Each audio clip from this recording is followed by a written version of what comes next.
When Diddy got arrested by the Department of Homeland Security after a flood of progressively worse and worse lawsuits and accusations for almost a year straight, no one was surprised. If Diddy had ever been one thing, it was creepy. You didn't have to look very hard or even look at all to see that something was wrong in Diddy's mind. Inappropriate relationships with teenage Justin Bieber and Usher, the rumors around the mysterious deaths of Biggie and Tupac, an easily recognizable thirst for attention, and even worse things that I literally can't say in the first 5 minutes of a YouTube video. Basically, people had already known for years that Diddy wasn't the generous, conscientious music executive that he and his team tried so hard to make him look like.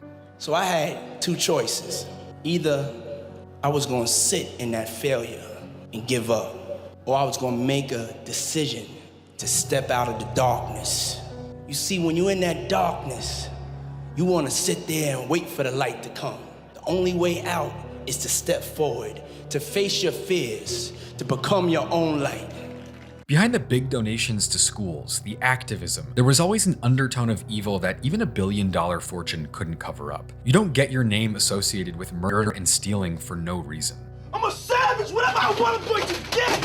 Whatever I want, I have to get!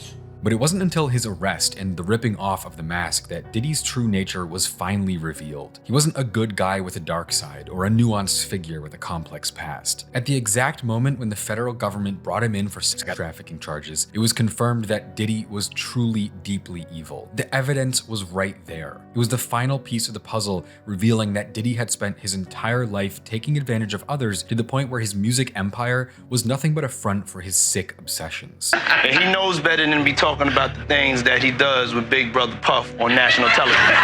At the same time though, Diddy's arrest somehow created a lot more questions than it answered. We all knew he was a bad guy, don't get me wrong, but now we're realizing that it went so much deeper, with Diddy starting to look like his sick, disturbing crimes might rival those of Jeffrey Epstein or Harvey Weinstein. Not just one bad actor, but instead the leader of a criminal operation carrying out revolting abuse and exploitation. And so now, there are even more questions than there were before. How did Diddy get away with it for so long? What were the full extent of his crimes? But even more sinister, who knew about his empire of abuse and didn't tell? Who, out of his massive network of celebrity friends and powerful contacts, was joining in? The size and scope of Diddy's alleged crimes, combined with his control over the industry, implies a much larger web of deception and evil than most of us could have ever imagined before. Not monsters in the shadows, but instead evil, despicable people standing in the spotlight. But most of all, how is a person like this created? Who is Diddy, and how did he end up as one of the most evil public figures in modern history?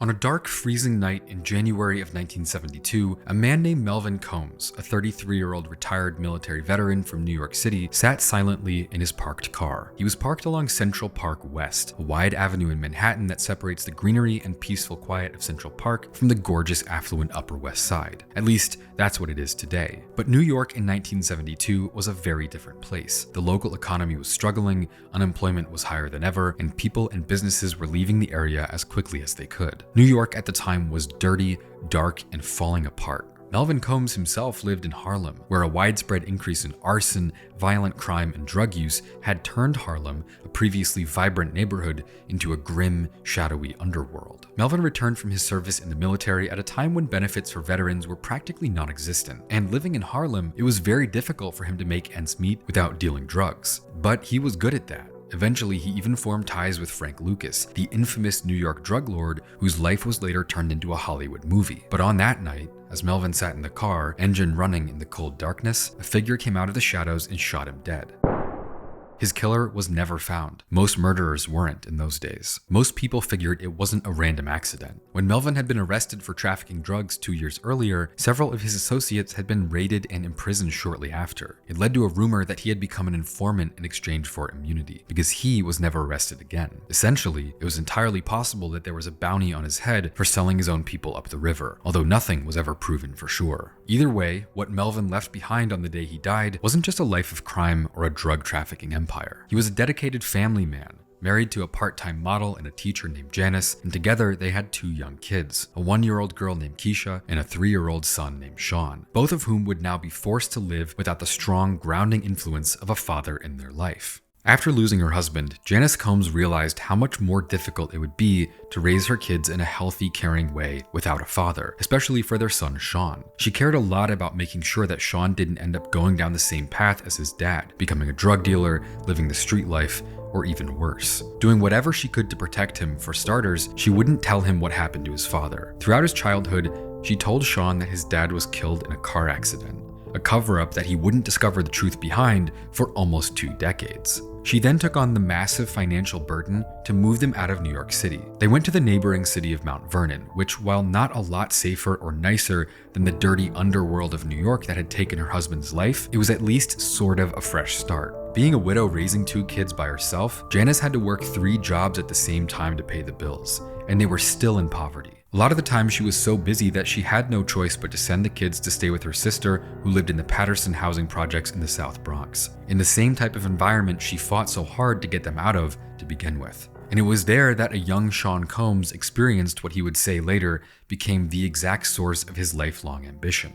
Being a kid in the South Bronx during the late 70s was not ideal. At the time, the South Bronx was widely considered one of the most underprivileged places in the US, with conditions so bad that even the president visited to draw attention to the struggles New Yorkers were facing. Diddy said this: "One day we woke up and there were 15 roaches on my face, and I was like, I'm not gonna do that. I'm gonna get out of here. I'm gonna be somebody. I'm gonna own something and be able to take care of my family. I don't want to live in these conditions anymore." And while that particular quote turned into more of a meme than anything, with Diddy only telling it once he had become a billionaire many years later, it's not unbelievable considering what the Bronx was really like at the time. He also said this: "It just kind of snapped on me. Don't take less in life and always fight back. To this day, whenever I get too comfortable, I remember the roaches. I remember living in a situation where babies weren't changed for 2 or 3 days and everything smelled and there was no food. That memory is what really fuels me to make sure that one day none of us have to live like that." Luckily for Sean Combs, as he grew up in the gritty, decaying streets of New York, the biggest deciding factor in the direction of his life was his mom's dedication to raising him right. Janice Combs raised her kids Catholic, getting them involved in the local community and putting them on the track towards education and discipline, making sure that Sean stayed away from the choices and lifestyle that killed his dad. They regularly went to church, and Sean even worked as an altar boy when he was a kid.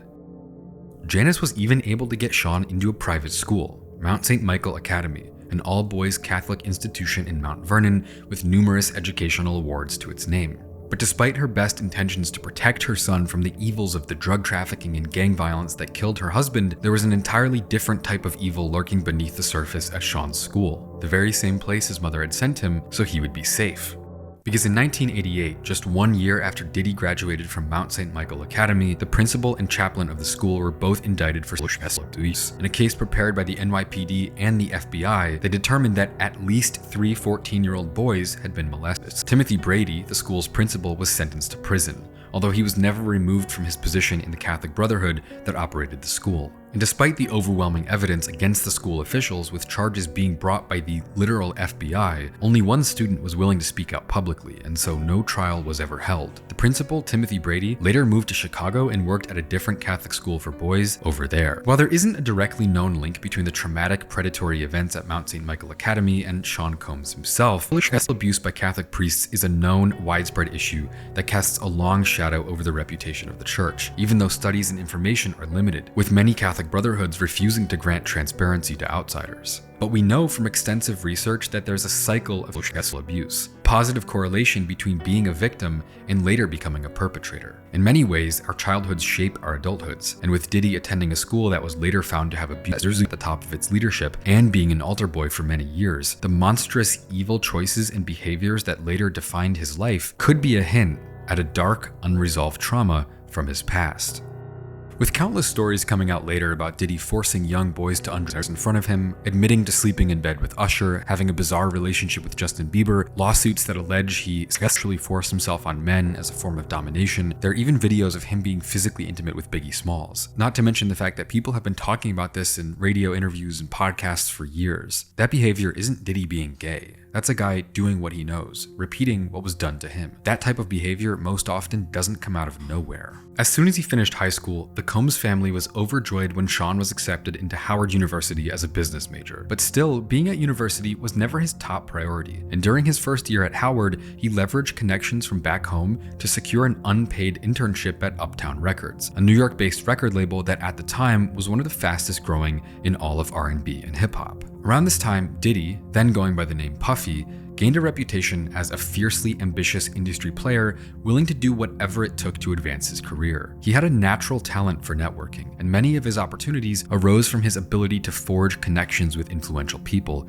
easily. His internship at Uptown Records, for instance, came through a friendship with a New York rapper he met at a party that he hosted as a teenager. He started commuting between Howard University in DC and Uptown Records in New York so he could pursue both opportunities at the same time. He was tasked with helping develop the label's newly signed artists like Jodeci, Father MC, and Mary J. Blige. As an intern, his main responsibilities would be things like driving Mary J. Blige from her apartment to recording sessions in Manhattan or organizing events for artists on the label, but it was quickly discovered that he had far more useful talents than running a guest list or driving an artist to the studio. The company quickly realized that he had such an ear for production, trend-making, curation, and relationships that he became an essential part of their operations practically overnight. Because the first record that Diddy ever produced ended up being a massive hit, but he wasn't even meant to be the producer. Originally intended to be produced by a professional, the producer never showed up to the studio, so Diddy sat down and made the record himself. That record ended up selling 2 million copies. And so within a year of working at Uptown, the label's founder Andre Harrell promoted Diddy to Director of Talent, one of the highest positions in the company,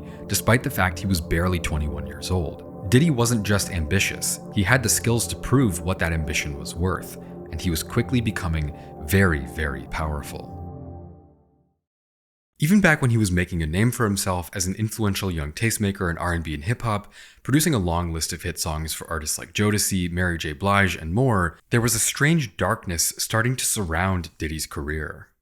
On December 28, 1991, Diddy and Uptown Records artist Heavy D, at the time one of the top rappers in New York, were set to co-host a charity basketball game in the City College of New York Gymnasium, a small venue with a capacity for about 2,700 people. As a crowd gathered in the lobby, some people rushed down the stairs and through a set of swinging doors, thinking they would be able to get into the event that way, not realizing that the stairs didn't lead to the main event, but instead a utility stairwell. Over 3,000 people rushed forward without a clue, creating a crowd crush that would kill 9 people at the front of the crowd in under 15 minutes. The 9 people killed by the City College Stampede were high school and college students, all between the ages of 15 and 26. They were all from the surrounding neighborhoods. And while crowd crush events can be impossible to predict and control, and most of the time the fault lies with the security team, Diddy's reputation still took a hit, with many media outlets directly blaming him for the death of almost 10 kids. After all, the event had his name on it. Diddy even later claimed that he contemplated taking his own life after the accident, saying that he lost his mind from the pain and trauma. He stated publicly that he had been left alone in the gym with all the bodies, trying to resuscitate people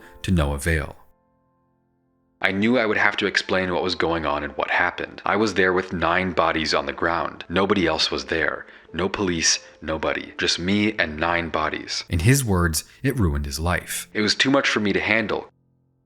After the incident, it was like I was crazy, losing my mind, thinking about the people who died, thinking about the families, thinking about their pain. For a while, I was probably clinically insane. In reality, though, the other side of the story didn't quite go the same way. The real victims were the people who lost their kids, brothers, sisters, and friends. And those who later spoke out all pointed out that their own personal lives were over forever. They had no fame, wealth, or clout waiting for them on the other side, just the trauma of losing family members they could never replace. One person whose older brother was killed at the event said this in 2024. I believe in karma. He never really owned up to anything, and he never told us he was sorry. Whatever's going on with him now, I guess it was meant to be. But me, I lost everything that day. I lost my big brother, my best friend. He walked right past me after there was this big rush into the gym. He was with Devontae Adams from Jodeci, and he didn't seem concerned about what was going on. I never got the sense of remorse or accountability. Just, let me get my stuff and get out.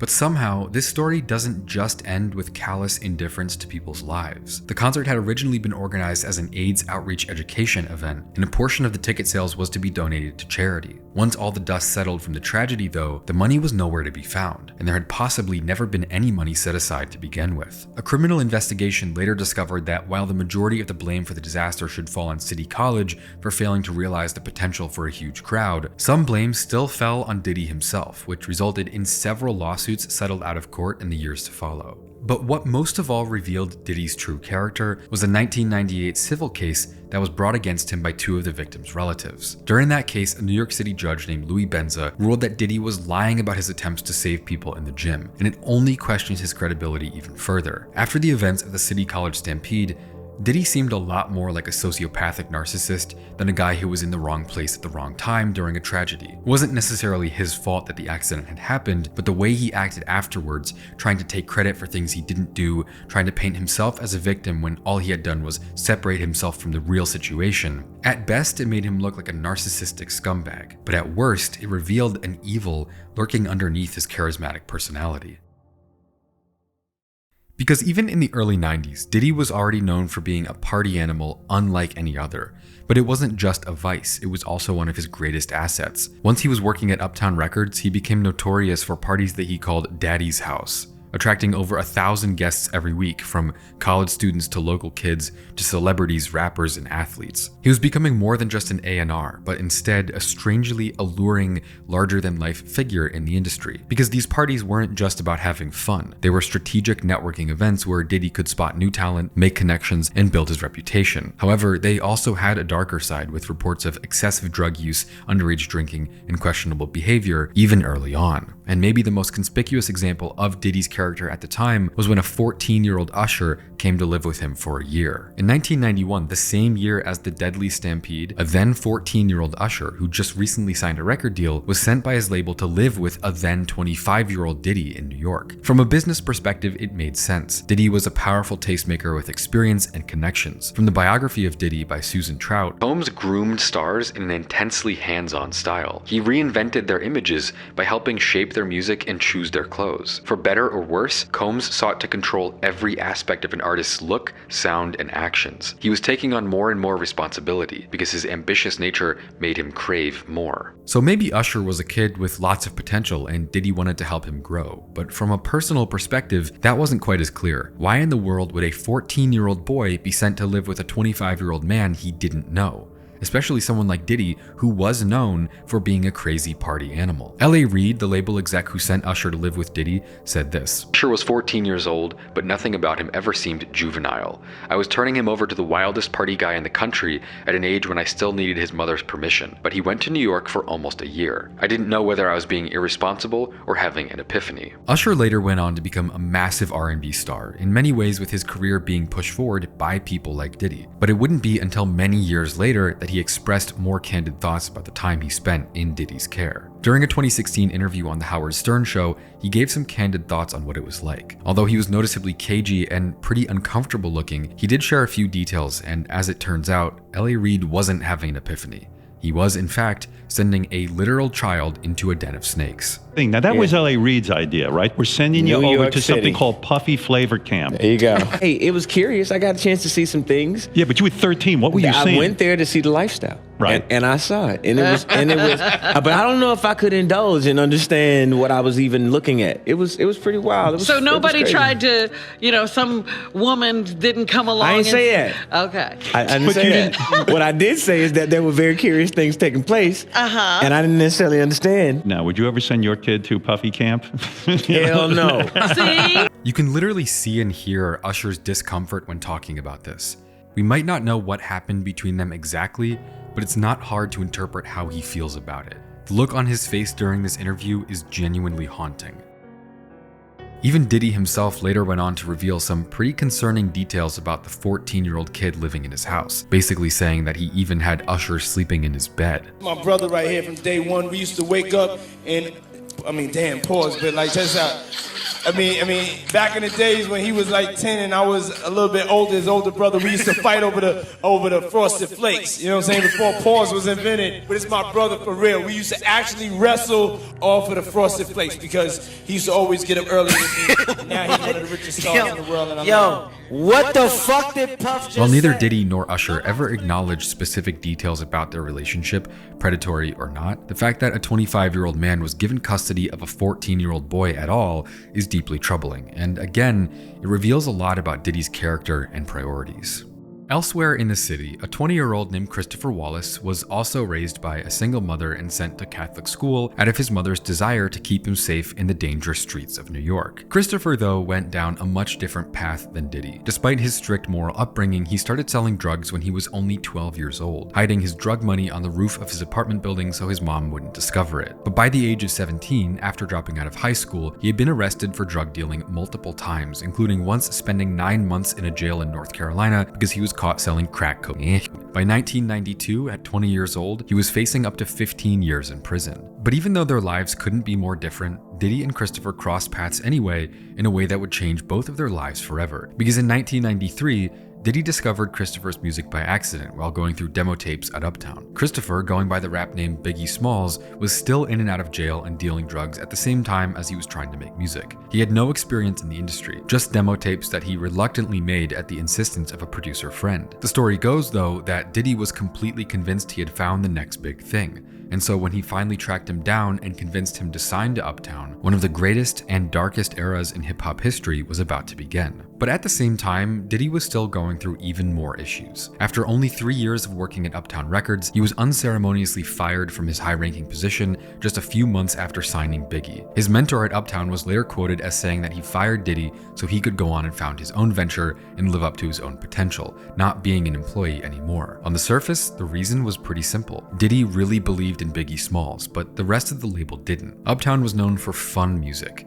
and Biggie wasn't that. His music was dark with themes of drug use and violence, and it was full of depressive reflections on his fucked up life. It was morbid stuff that just didn't work with the Uptown vibe. Despite the originality and the quality of his songs, the label tried to get him to change his tone, but ultimately, that wasn't the right move either. And so Diddy took Biggie and left Uptown forever. Later giving this kind of questionable explanation for his departure, he said, "I was very passionate and I didn't understand protocol or workplace politics, so I got fired because there can't be two kings in one castle."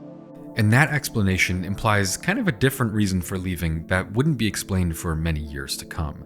Because while he did go on to find more success with his own ventures, at the same time he left a strange trail of evidence behind him at Uptown Records. Years later, a woman named Pam Lewis Rudden, who worked as Diddy's assistant at Uptown, gave an account of what it was like to work with him during his time at the label. She said this: "He called me a bitch one too many times." She described a pattern of constant berating and humiliation that got to be enough where she eventually left the company entirely. But it wasn't even just that. She said, "It wasn't like you would be alone in a room with him and he would say it to you one-on-one. It would be in front of the whole office and all of the artists." And while Diddy being an abusive coworker at his first job might just be a footnote in the long list of things he's done, it shows exactly what kind of person he was early on. Disrespectful and self-centered, with no regard for the people around him. The early years of Diddy's career paint him as a businessman with a golden touch. The results of his work were glamorous. He had an unreal ability for artist development, curating sounds, strategizing promotion, and whatever else was needed to make records sell millions. Even more than that, though, he was charismatic. In a way that's rare for behind-the-scenes industry figures, Diddy himself became a celebrity. Even when he was in his early 20s, he was hosting parties that attracted countless music industry figures and created insanely lucrative connections. He was becoming an industry rock star, using his ear for music to launch himself into stardom, without making any music of his own. Especially when he was first getting started, his production style was pretty limited and simple, and a lot of critics seemed to be of the opinion that he wasn't very talented, relying too much on samples to be considered a great producer. But it didn't matter. He was a master at the art of getting attention. Simply put, he was good enough at his job that most people he came across were fine to look past what lurked underneath the surface.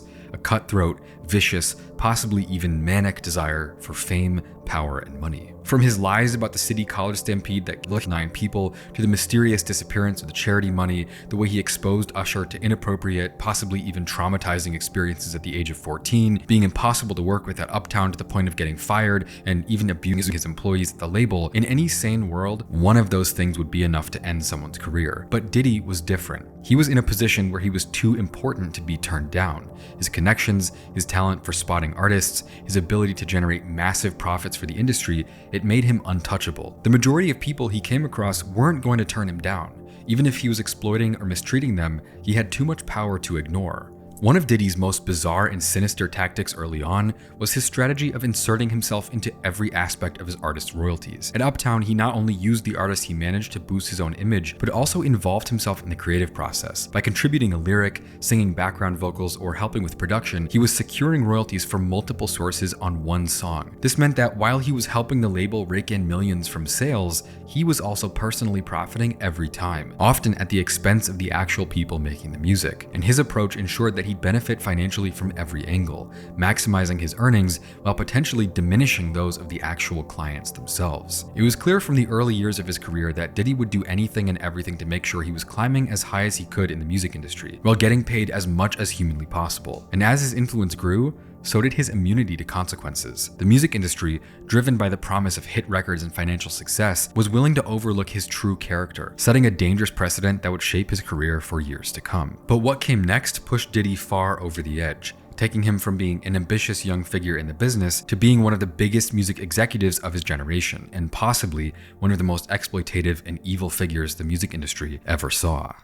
Biggie Smalls changed hip-hop history forever, and he had Diddy at his right hand the whole time. When Diddy left Uptown, largely because the label didn't embrace Biggie's music, he brought Biggie with him. When they finally got his debut album Ready to Die out to the public, it was a massive hit in every way. And within a year of his career getting started, he became one of the biggest rappers alive. Ready to Die was a hit with fans and critics. Beyond just selling extremely well, going gold less than 2 months after it dropped, critics gave it perfect reviews. People were calling it a smooth, dark, scary, and realistic autobiography of a drug dealer. At the time, it was nominated for Grammys, and even 25 years later, it's still considered one of the best rap albums ever made. And Biggie became a rap star overnight. The 1995 Rapper of the Year at the Billboard Music Awards, the new King of New York. He was getting love from critics and listeners. He was the guy who could win Grammys, do collaborations with Michael Jackson, and be a hard-hitting street rapper. And making a debut album that's an instant classic, that doesn't happen very often. Biggie was quickly becoming one of the most loved, most iconic rappers alive, and Diddy, his manager, producer, and the person who helped develop his persona, was right up there with him the whole time. They were an inseparable part of each other's career and brands. But they burned out just as quickly as they got started. And in the wake of their complex relationship, the question persists. Was Diddy truly Biggie's mentor and right-hand man, or the predator who ultimately caused his tragic downfall? The mystery remains unsolved to this day. Because late one night in March of 1997, while Biggie was on a trip to Los Angeles to promote his second album, Life After Death, he was murdered in cold blood while his car sat at a red light on Wilshire Boulevard. Everybody was shocked, but at the same time, somehow they weren't. Because Biggie and Diddy's insane rise to fame came with its own set of complications. In the mid-90s, the East Coast-West Coast hip-hop rivalry was intensifying quickly, and Biggie found himself at the center of it after the mysterious death of Tupac Shakur just a few months earlier. He was in a precarious position, being one of the most prominent figures in the rivalry. A lot of people felt that Tupac's death might have been related. Meanwhile, Diddy's aggressive business tactics and growing influence in the industry were also raising eyebrows. His partnership with Biggie, while incredibly successful, was also becoming increasingly complex and fraught with tension. As Biggie continued to rise, questions began to surface about the true nature of his relationship with Diddy, given the extent of Diddy's control over his career and finances. You see, Biggie gave Diddy a lot of credit for his career. Diddy wasn't just his agent. In a way, he had made his career possible. Biggie had been facing jail time before signing to Diddy, and then even after signing his record deal, he almost lost it all when the label didn't want him anymore. And Diddy brought him back from all of that. But even deeper, there are multiple videos where you can see Biggie being bizarrely physically intimate with Diddy in a way that looks like a lot more than brotherly love. It was known that Diddy owned 50% of the publishing rights for all of the artists on his label. It was also known through people that worked with both of them that Biggie was becoming unhappy with the split he was getting. A photographer that worked with Bad Boy at the time was interviewed by Rolling Stone and said this: "Biggie was absolutely about to leave Diddy. I know for a fact because he told me that. Everybody wanted to leave Diddy. Everybody eventually leaves him. And that article went even further to describe a shocking lack of empathy from Diddy when he lost his closest collaborator and the star artist on his label. It says, when Biggie Smalls was shot and killed in March of 1997, Sean Combs reportedly took the situation and capitalized on the shock and sorrow. He denied the leave request of LaJoyce Brookshire, Bad Boy's publicity director who was traveling with Biggie the day before his death. Instead of letting her process her grief, he gave her the job of ensuring that Biggie's posthumous album Life After Death went #1 upon its release. And it didn't stop there. It got to the point where even Suge Knight, Tupac's former manager and a convicted killer, was disappointed by Diddy's heartlessness. A few months after the killing, Bad Boy was approached by Rolling Stone for a cover opportunity, one that Bad Boy co-founder and then president Kirk Burroughs suggested should go to Biggie. But Diddy said, no, he's dead. I'm putting out my own debut album, No Way Out, and I need to be on the cover of Rolling Stone. And ultimately, Diddy landed the cover of the August 1997 Rolling Stone issue. But that unsavory move was looked down upon by even Death Row Records' Suge Knight, who's known for his violent temper and is currently in jail for a manslaughter sentence. He said, when Tupac passed, I didn't pick up a microphone. I picked up the pieces. And while it's been difficult, if not impossible, to prove definitively, many people have argued over the years that Diddy had the motive, means, and opportunity to be responsible for killing Biggie. While Diddy had helped develop Biggie's career and mold his success, ultimately Biggie didn't need him. On the flip side though, Diddy needed Biggie. Without talent on his roster, he had no business. And so this dynamic led to intense speculation about his involvement in Biggie's murder. Multiple industry insiders have suggested that when Diddy caught wind of Biggie's potential departure for better deals elsewhere, he was willing to take drastic measures to maintain control. Eminem is just one person who's publicly accused Diddy of killing Biggie and Tupac for years, and even Tupac's family has said that they don't think Diddy was 100% honest about his connection to the killings. It's something that, while impossible to prove, kind of makes sense when viewed in the context of the rest of Diddy's career. The idea of him realizing that Biggie wanted to leave him and rather having him dead than making money for someone else isn't that hard to believe. But theories aside, the fact that people find it believable at all is emblematic of the legacy Diddy was already beginning to create for himself after just a few short years in the industry. He had discovered and built up an artist with great potential, literally one of the greatest rappers of all time, but he seemingly failed to safeguard that talent. And when his supposed close friend and top client was brutally gunned down, Diddy's actions were more focused on self-glorification and protecting his own interests and profit than on honoring Biggie's legacy. And ultimately, one of hip-hop's greatest voices ever was silenced at the age of 24, robbing the world of his artistic potential, while Diddy didn't really seem to care much at all. Shortly after the death of Biggie, Diddy embarked on a music career of his own. The guy who had spent years behind the scenes was now going to pick up a mic. And just 4 months after Biggie passed, he released his first album, No Way Out. It did debut at #1 on the Billboard charts, selling 500,000 units in a week, but it was monumentally bad. Despite having all the connections in the world to get features from Jay-Z, Lil Kim, Busta Rhymes, Maze, and even 4 posthumous verses from Biggie's archives, No Way Out still managed to be an absolutely horrible album. The only songs that charted at all were the ones featuring Biggie. No one wanted to hear Diddy's rapping. And now on Spotify, 27 years later, the song featuring other artists have 50, 60, or 70 million plays, but the ones with Diddy alone, less than 1 million each. While Diddy had presented the album as a kind of heartbroken inner reflection after the death of his close friend, saying that the violence took a toll on him and left him traumatized, it didn't quite come off that way in reality when he started making music just a few months later. And looking at reviews of the album online, it's pretty easy to figure out how most people feel about Diddy's rapping career. Puff Daddy was occasionally a great producer with the Notorious B.I.G, but as a solo artist, yikes. Or he just isn't an interesting enough MC and nobody is buying his tales of shooting his rivals. Biggie or Black Rob or someone else obviously wrote this for him, but they would have been better served to keep it for themselves. One person wrote, Puff Daddy's first album was excellent, but only when Puff Daddy isn't on the track. Or, okay, this album is just a total piece of shit. It does have 3 great songs like Victory, Young G's, and All About the Benjamins, but what these 3 tracks all have in common is that they feature Biggie. It shows that without Biggie, Puffy ain't worth shit.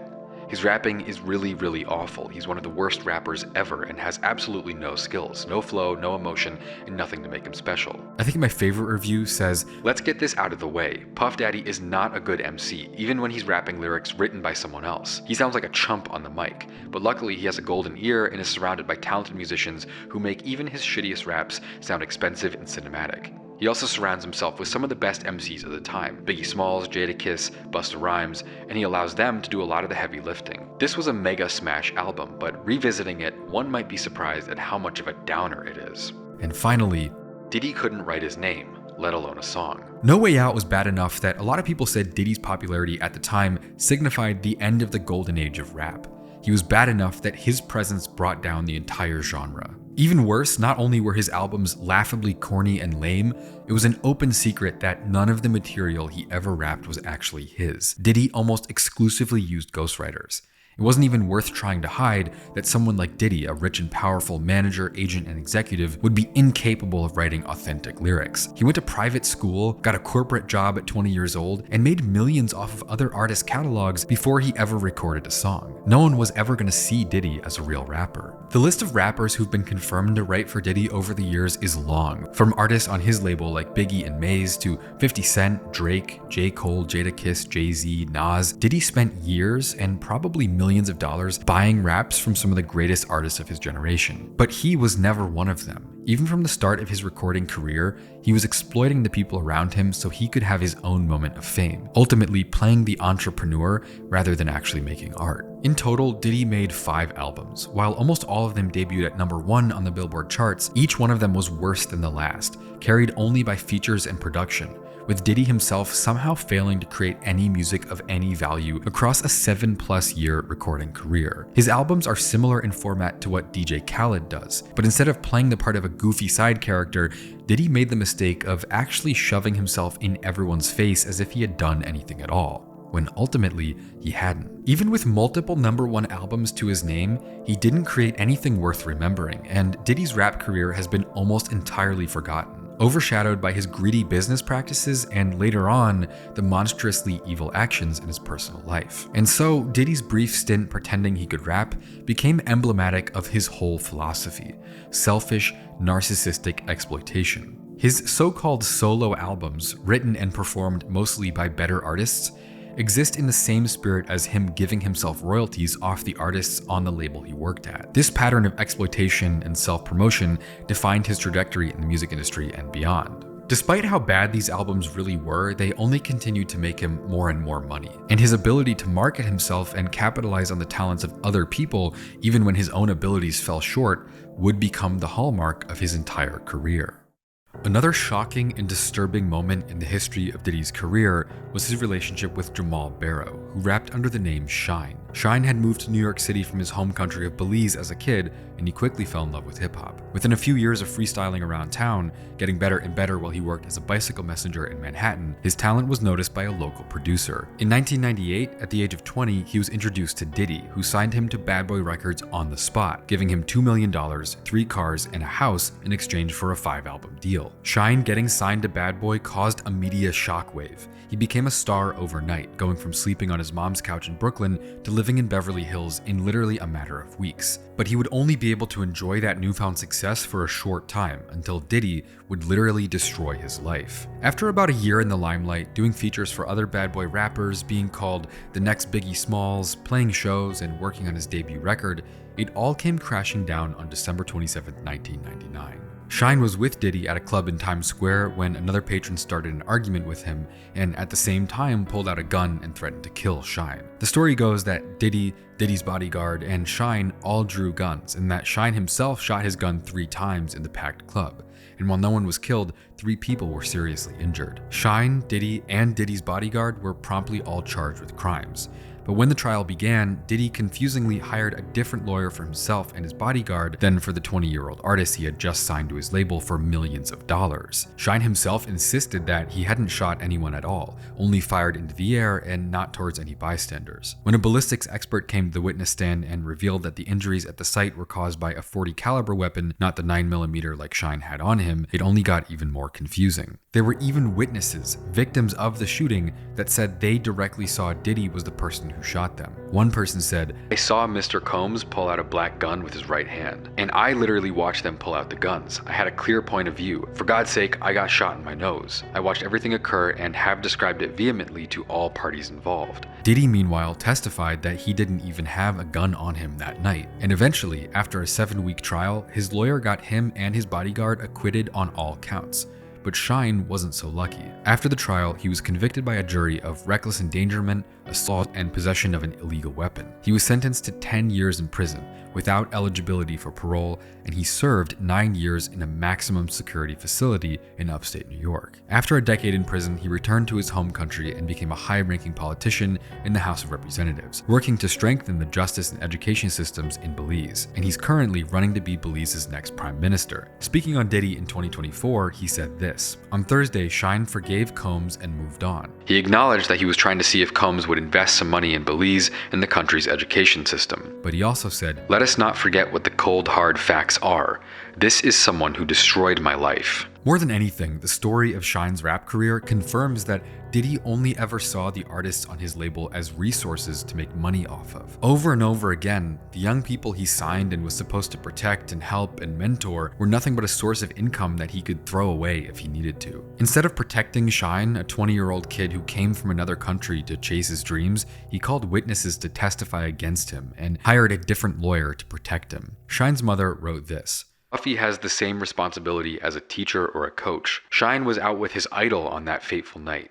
When I put my child in your hands, I don't expect him to end up dead or in jail." And ultimately, Diddy's treatment of Shyne reveals who he really is, a morally bankrupt person. By abandoning a young artist who he had a business relationship with and who looked up to him and who he was supposed to mentor and protect, he showed a callous disregard for the people around him. He would rather hang Shyne out to dry than give up on his own pursuit for power and wealth. And even though this incident is often overlooked and forgotten, it exemplifies the pattern of exploitation that defines Diddy's career. The fact that this betrayal is now just a footnote in his history, it says a lot about the extent of just how evil he was. It's a tangible reminder of the human suffering that's often behind his empire. His willingness to sacrifice other people, even people who were under his guidance, it underscores an evil that was a constant in his rise to fame and fortune. By the time the late 2000s rolled around, Diddy's music career had started to fizzle out, and his second, third, and fourth albums were genuinely horrible. Trying to replace a total lack of creativity with paid features can only get you so far, and eventually, he just moved on to other things. Around the same time, Bad Boy Records also started flopping. A lot of its top artists became inactive for one reason or another. From Maze retiring from music and leaving the label to go pursue Christianity after just 2 albums, to Shyne's prison sentence, to a lack of posthumous material from Biggie, to the horrible failure of Diddy's own albums, by the year 2000, Bad Boy wasn't even able to generate enough revenue to pay back the $50 million advance they were given by their parent company. Essentially, Diddy's career as a music executive didn't go all that great. Most of the artists he worked with didn't stick around him for long. For one reason or another, they all left. Even the ones he didn't get killed or sent to jail. He had already become one of the most powerful people in music, mostly from taking a cut of so many different artists' catalogs that he had amassed more wealth than any one person he ever worked with, probably more than all of them combined. When it was still doing well, Bad Boy Records was worth over $100 million. He had built up some of the biggest rappers of his generation, but still, he couldn't keep it afloat. Because while Diddy was good with people, a natural-born celebrity, host, master of networking, deep down, he really wasn't. Past a certain point, almost everyone who was signed with him just left. Even Black Rob, whose career was one of Bad Boy's few success stories after 2000, eventually flopped under Diddy's leadership and went to prison and died homeless on the streets of New York many years later. His career and life just one more example of Diddy sucking the value out of an artist and then leaving them for dead. You see, sociopathic and psychopathic personalities are often associated with success. A lack of self-awareness and empathy can make you really ambitious in business and entrepreneurship and other fields, and Diddy himself is the perfect example. A shiny, luxurious exterior, but a personality that made him impossible to work with.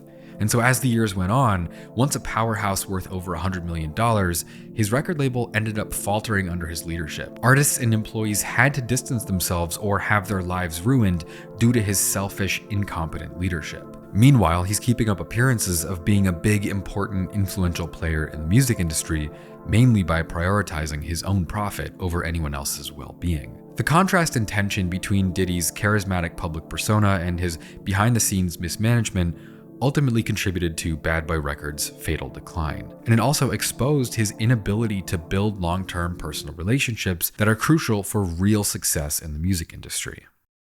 But even though his empire was starting to fall, it didn't really matter for Diddy. He had spent years making sure that he wasn't going to feel any effects at all. I mean, we've talked endlessly about how he leached off his artists' royalties, made himself part of their branding, and in that way, it really worked in his favor. Even as Bad Boy became less relevant in the mid-2000s, Diddy himself only became more and more popular. He may have been a music executive, normally a behind-the-scenes job, but he had been putting himself in the limelight for so long, even as a horrible rapper no one liked, that he was pretty much impossible to ignore. You see, Diddy had always loved parties. I mean, that's pretty much what he was known for. At a certain point, people knew more about Diddy's parties than they did about his songs. It was how he built his network, made connections, and did business. In the 2000s, he was infamous for his white parties. Years before the accusations that made him a target of the Department of Homeland Security, an invitation to one of Diddy's white parties was coveted. Everyone from Anna Wintour to Donald Trump to Kim Kardashian wanted to go to a Diddy party. His parties were covered in the tabloids. They were known around the world as a cultural phenomenon of Hollywood. One journalist once wrote that the invite list at a Diddy party was second only to the invite list at the Met Gala. From The Hollywood Reporter, it says, ranked by Forbes magazine as one of the world's hottest parties, Diddy's famed white parties, with their custom furniture, monogrammed dance floors, thousands of lights, acrobats, fire dancers, mermaids in the pool, abundance of lobster and steak, and weed brownies and silver platters, started to cost $1 million per party by the mid-2000s. It was more than just a party. It was a defining moment in the world of celebrities. And there hasn't been anything like it since. It was so intricately designed that anyone who was anyone felt like they had to get in. The article said, if you weren't there, you weren't relevant. Actors from the biggest films and television shows clamored for invites. NBA and NFL stars hounded their managers for hookups. Wall Street honchos tried and failed to buy their way in. But even when they were on the list, people could be turned away at the door if their clothes weren't right. We worked on our outfits for days before going to a Diddy party, because you had to come correct. As it turned out though, there was yet another dark secret underneath the glamorous surface of Diddy's parties. And this is years before Diddy was ever charged for his complex series of sex crimes by the Department of Homeland Security. But rumors about the true purpose of Diddy's parties were starting to go around in industry circles. It was suggested that the glamorous events were more than just social gatherings, but rather carefully orchestrated cover-ups for Diddy's sinister, abusive lifestyle. All of this was around the time that Diddy's star power had become big enough that he could kind of just do whatever. Pretty much like an Oprah or Ellen figure who's famous for just being famous. His own clothing brand Sean John had attracted hundreds of millions of dollars of investments, and he was also receiving 50% of the profits from the vodka brand Ciroc, which reportedly made over $60 million per year while he was involved with the company. Although in 2023, he was removed from Ciroc for failing to honor his marketing commitments. Along the way, he became the third figure in hip-hop history to ever be worth $1 billion. But by the time that happened, no one really saw him as an aspirational figure anymore. With all the messed up stuff he had been known to do over the years, painting a darker and weirder picture over time, at this point most people seem to see him as an exploitative, narcissistic, and strange person at the very least. At the same time as he became more and more known and more wealthy, it was all starting to slowly unravel. His endorsement deals and investments were making him ridiculously rich, wealthier than 99.99% of people in the music industry, but Diddy's reputation was just getting more and more strange. In the early 2010s, Diddy had a high-profile friendship with Justin Bieber, who at the time was becoming the most popular male singer in the world while he was still a teenager. And the details of what really happened between Diddy and Justin aren't known, but it's still one of the most insidious things Diddy has ever been caught doing ever. Back when Justin Bieber first got into the music industry around the age of 15, his rise to fame was explosive. Not long after he got into the spotlight, he found himself surrounded by Diddy and his crew, with some moments being well known and highly publicized, while others are all but forgotten, despite being just as ominous and strange. We've all seen the video of Diddy saying he was going to do a 48-hour sleepover with Justin, talking about how he can't disclose what they were going to do, while Justin just kind of stares blankly. Right now, he's having 48 hours with Diddy, him and his boy. They're having the times of their lives, like you know, where we hanging out and what we doing. We can't really disclose. But it's definitely a 15-year-old's dream. But there's a lot more of that, like Diddy feeding him drinks while he was clearly totally blacked out and falling over. Another strange video is of Diddy pressing Justin for not hanging out with him enough the way he used to, leaving Justin totally flabbergasted and stuttering. But probably the weirdest clip of all comes from a Jimmy Kimmel live interview they both did. It's now been completely deleted from YouTube, but at a certain point Jimmy Kimmel makes this joke about Diddy gifting Justin a Lamborghini, and Justin says, "Oh, I didn't get the Lambo yet," which leads to probably the scariest and most revealing clip of Diddy that exists online. Diddy replies, he knows better than to be talking about the things he does with Big Brother Puff on national TV, literally telling on himself in front of millions of people. Access to the house, and he knows better than to be talking about the things that he does with Big Brother Puff on national television. And while Justin Bieber has never commented directly on his relationship with Diddy, tabloids have continuously speculated on what he may have been exposed to while spending time with him as a kid. In 2016, Diddy officially retired from music, saying he was going to work on other projects, even though he hadn't really made anything in years anyway. But by that point, he was kind of a mainstay celebrity regardless. Though by now, despite his billionaire net worth and household name, people had largely caught on to him being a scumbag in one way or another. At a certain point, a lot of the rumors were starting to overpower the narrative he had crafted. Still though, he stayed an unavoidable presence, pushing forward on his quest for more fame, more clout, and more attention, despite the rumors and whispers that only got louder as the years went on. And then suddenly, it all came crashing down when Cassie Ventura, an R&B singer that Diddy dated for over 10 years, starting when she was 19 and he was 37, filed a 35-page lawsuit against him in November of 2023. The lawsuit went deeper than ever before into the specifics of Diddy's lifestyle, his choices and behaviors, throwing aside the rumors to give highly specific details revealing his true nature. It was the nail in the coffin. Diddy had long been known as an exploitative, selfish, narcissistic businessman who had no problem cheating or stealing even from his own clients, but now, somehow, an even deeper layer of evil was being revealed. Once those papers were filed, it would only be another 3 months before the Department of Homeland Security, a US federal agency usually reserved for border security and anti-terrorism, raided 3 of Diddy's homes and seized 96 electronic devices for evidence in the process. And after that, it would only be a few more months before they arrested him, charging him with 3 felonies: racketeering, sex trafficking, and transportation to engage in prostitution. On the Department of Homeland Security's official agency website, they wrote this: "From at least 2008 through the present, Combs has led a criminal enterprise that existed to facilitate his abuse and exploitation of women, to protect his reputation, and to conceal his conduct. As part of that criminal enterprise, Sean Combs, along with other members and associates, committed crimes including sex trafficking, forced labor, kidnapping, arson, bribery, and obstruction of justice. Combs' efforts to control women included repeated physical abuse. Combs assaulted women by, among other things,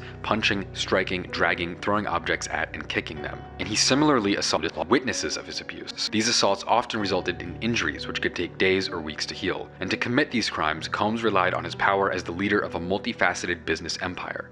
Employees of Combs' businesses, including high-ranking supervisors, security, personal assistants, and household staff, acted as intermediaries to, among other things, arrange travel and hotel rooms, stock the hotel rooms, contact or locate women or other individuals who he targeted for abuse, and to cover up and conceal the abuse. This criminal concealment included efforts to prevent law enforcement from hearing about it." And so, as it turned out, all of the horrible things Diddy was known to have done throughout his life were only the tip of the iceberg. Exploiting the clients at his record labels, lying on the name of almost a dozen fatalities at a concert, hoarding the royalties, letting his artists suffer while he got rich, letting his 19-year-old client take the fall for a crime he committed, grooming him, taking advantage of young artists like Usher and Justin Bieber while they were in high school, among countless other acts of narcissism and selfishness and predatory behavior. All of that alone is enough to make Diddy one of the most awful people in the history of entertainment. But what would be uncovered across the span of 2024 would be a whole other level of pathological evil almost unmatched by any other public figures in modern history. In most videos like this, it would be time to consider that Diddy might be a product of his circumstances. And the truth about Diddy is that it's fairly likely he is a product of his circumstances. Growing up in Harlem with a drug trafficking father who was murdered when he was 2, living in impoverished conditions as a kid, being an altar boy, and going to a school known for sexual abuse against students, all of these factors could go into contributing to the development of psychological issues and abusive behaviors later in life. We talked a lot about how Diddy was raised and what type of things he would have been exposed to as a kid. Rumors have gone around for years that his mother was an escort that made him go along with her to clients when he was a small child, or even worse. And just a few weeks ago, she made a statement after Diddy was arrested that comes comes across as not much more than plain evil, completely enabling her son's actions. She wrote things like, "This seems to be a public lynching of my son before he has the opportunity to prove his innocence. He has made mistakes in his past." She spent an entire paragraph reflecting on the idea of wrongful convictions before some of the most self-righteous, ridiculous phrases I've ever heard. "Watching the world make jokes and laugh at my son's life crumbling before our eyes is something I can never forget. It's agonizing to watch the world turn against my son so quickly and easily over lies, without ever affording him the opportunity to present his side. These lies thrown at him are motivated by those seeking financial gain, not justice.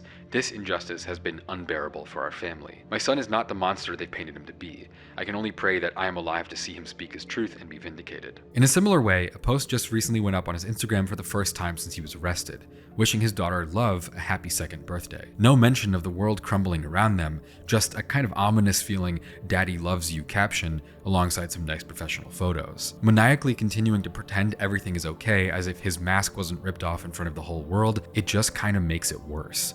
But regardless of whether or not Diddy's family takes his side and is just as morally bankrupt as he is, at the end of the day, it doesn't really matter. Diddy made his choices. Diddy intentionally built a music empire based on exploiting people artistically, sexually, financially, and otherwise. This isn't one of those true crime stories where the person who committed a terrible offense can be looked at as a kind of sympathetic character because they only got that way from being abused or mistreated. Diddy intentionally spent his entire adult life preying on other people, taking advantage of people, and worst of all, literally torturing and abusing people. There's stuff that's coming out about him that's so disgusting it doesn't even sound real. He built a literal evil empire in the shadows of his fake, shiny, weird career that no one even enjoyed to begin with. I can't emphasize that enough. I mean, there are countless other controversial or just plain horrible things he's done throughout his life. One example that I didn't get to cover is Maze, one of Bad Boy's star artists and a legendary rapper who straight up left the music industry in the middle of his peak to pursue Christianity, later talking about how he had to escape Diddy. His story only adds to the long list of Bad Boy Records artists who had to leave the industry to get away from Diddy. There's even more though. In 1995, he was at the scene of and accused of being involved with a shooting that killed Jake Robles, a bodyguard from Death Row Records. He also brutally attacked Nas's manager in 1998 when he was included in a video that he deemed sacrilegious. Diddy stormed into the label's office and broke his arm and jaw. Even more recently, stories have gone around about him getting into a shoving match with J. Cole, punching Drake over feeling disrespected about a beat he wanted to use, and he was even accused of physically abusing his ex as far back as 2018. And so circumstances might and probably do explain a lot of Diddy's behaviors, but they don't excuse them. In fact, the way that Diddy has moved his whole career, it puts him on a whole other level. Because even if Diddy was never exposed for doing what he did to the people in his personal life, the track record left behind in his career is horrifying. It paints a picture of someone who never did anything for any reason but to benefit himself, wanting nothing more than to look like a perfect hero who couldn't do any wrong, and pathologically sticking to that even if he had to ruin someone else's life in the process. That's not to say he wasn't good at what he did. Diddy only got to be so evil because he was clever first. He helped develop countless artists that made an impact in hip-hop and R&B history, some of which are still considered the best of their generations. He stands behind a long list of hit albums and songs, being basically born with a golden ear for music despite no formal training.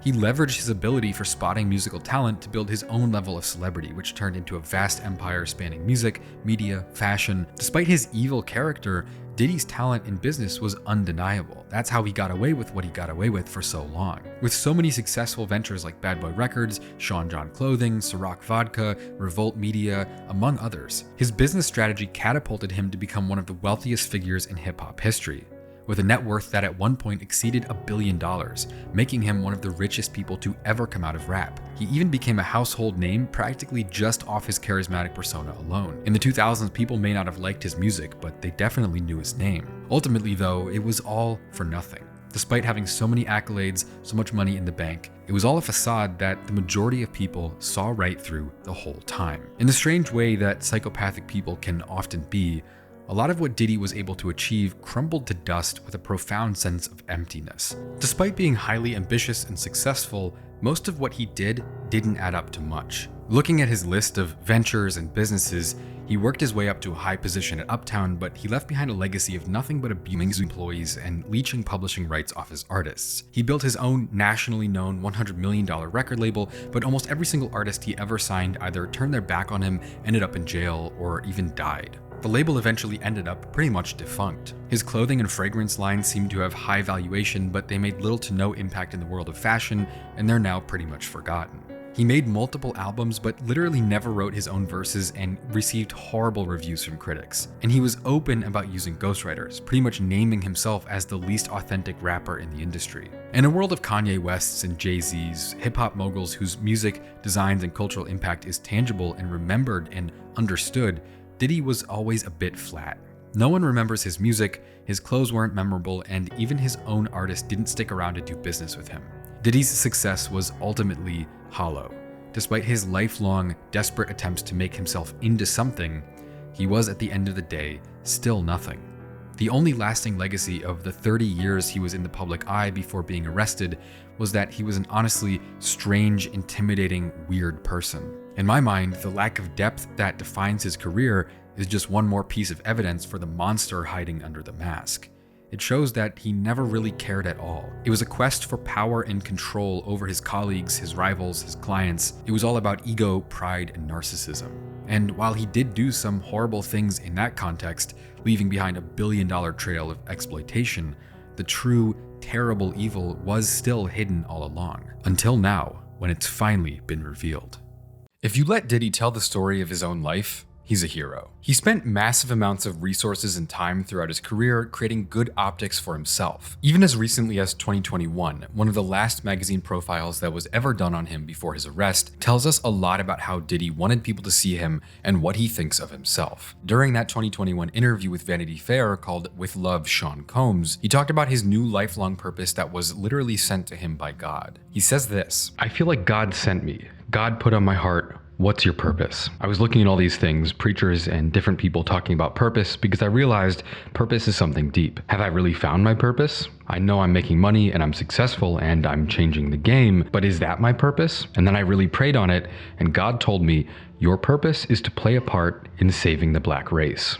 The man who spent his whole career signing his fellow black artists into record deals designed to make him rich off their work, the guy who lied on the names of almost a dozen black kids from his own hometown dying at a concert he was performing at, saying he had tried to save their lives and then leaving the scene immediately, the same guy who testified against Shine and let him go to prison for 10 years, ruining his life and career rather than tell the truth, the guy who grew with teenage Usher. The list is endless, and that's not even to mention the long-running rumors that he ordered the death of Biggie Smalls, his business partner and supposed best friend. That's the guy who's saying he is supposed to save the black race. The hypocrisy and self-awareness is almost unbelievable. Meanwhile, Diddy still says a lot of other highly suspect stuff in this article. At the time, he was embarking on a strange vanity project where he rebranded himself with the name Love, talking about progress and equality in a way that was pretty meaningless back then, but now is just disturbing knowing what he was getting away with behind the scenes. He said, "The Me Too movement inspired me. It showed me that you can get maximum change." The journalist wrote, "He launched a diversity training program this summer. The 6-week course is dubbed, in true Sean Combs fashion, the Excellence Program, and is designed to support aspiring entertainment executives from underrepresented communities." But then, most ridiculously of all, he said, "I was sent here not to just do things that are rooted in personal success, but to be able to transfer to we, and do things that are a real change, bringing communal success to everybody." As if he had ever done anything to anyone except traumatize, abuse, and exploit. Even before it all came out, though, people called Diddy out for his hypocrisy. Knowing that his history in business was anything but loving, it's pretty ridiculous to hear him tell people that he wants to save the black race. But now, knowing what we know today, the interview with Vanity Fair and many others he did at the time show how deep-rooted Diddy's evil is. The whole time he's preaching about how he's gonna save his race, benefit his community, give back to people, he was not only already exposed for doing dirty business against black people his whole career, but he was also abusing his black women behind the scenes. Even as recently as just a few months before Cassie's bombshell lawsuit was filed against him, destroying Diddy's image forever, he received a Global Icon Award for the Video Music Awards, and then, shortly after, was given the key to New York City by Eric Adams. And he went to great lengths to curate this good image. For many people, Diddy was this guy who opened schools, founded charities, and represented success against all odds, true black excellence. but even that was a facade. In 2016, he founded a charter school in Harlem, New York, making a big deal out of the PR and congratulating himself for being so charitable, promising better opportunities for underprivileged kids growing up in a similar situation as him. Although later, parents of students at the school reported that it was mismanaged and underfunded, being plagued by high teacher turnover and student violence. But with Diddy, the way that he continued to seek out this attention and curate this image of an inspirational, generous, caring black billionaire, it reveals a lot about him. Any sane person who exploited his colleagues, putting them in bad deals, leaving people for dead, testifying against his clients, and was even rumored to have put a hit out on his supposed best friend, not to mention grooming kids, most people, if optics were looking that bad, would go into hiding. But with Diddy, his lack of self-awareness, his narcissism, it made him keep coming back for more attention, and ultimately I think him still blowing his own trumpet while public opinion started to shift played a big hand in his eventual downfall. The motivational speeches, the PR campaigns, the videos of the yachts on the Amalfi Coast, if he didn't spend so much money and time flaunting, the story around him right now might not even be half as big. Because still, the world always knew. And now that he's sitting in a federal jail awaiting a trial that sees him facing a sentence of anywhere from 15 years to life, despite his best efforts to create a narrative that he controls, it just never really worked in his favor. I mean, let's look at the ridiculous stuff that he had written about himself in his biography. Sean Combs was only 2 years old when he realized his life's passion. His mother had dressed him up for a fashion show at his daycare center, and as the little boy toddled out, the light hit him and the audience cooed at his adorable entrance. Combs later said, "As soon as the spotlight hit me, I embraced it." He says, "I came out and tried to steal the show," and what he accomplished with cuteness at 2 has repeated over the years with hard work and determination. Enormously talented and regularly controversial, Sean Combs has created an empire in film, fashion, and fragrance, changing the face of hip-hop forever. At age 2, Combs knew what he wanted from life, and since that first spotlight, he's been stealing the show ever since. This type of ridiculous narrative shows just how dumb Diddy is.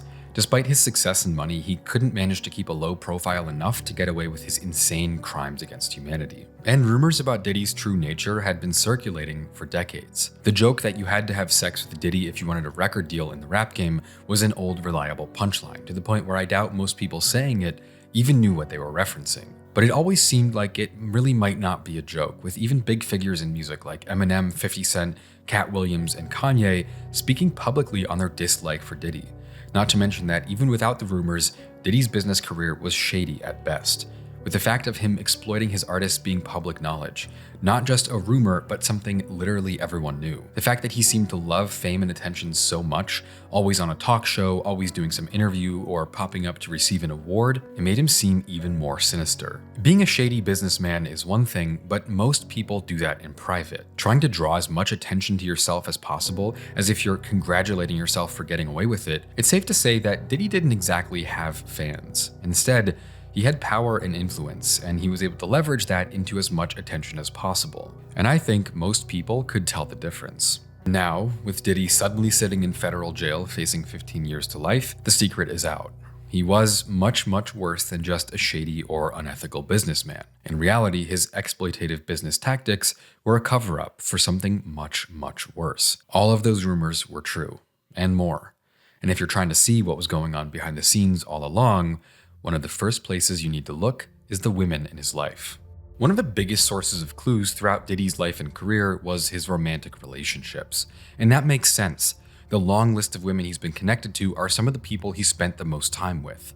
They should know him best. So when it comes out that he's been hiding his true character all along, that's where people are gonna look first. Diddy had a relationship with the model Kim Porter from 1994 to 2007, later dated singer Cassie Ventura from 2007 to 2018, and has also been romantically linked to Jennifer Lopez, Cameron Diaz, Young Miami, and many others. These women could play a key part in revealing the extent of Diddy's crimes, potentially providing a unique insight into what really happened behind closed doors, at least the ones who are still alive. Kim Porter might be the most notable woman in Diddy's life.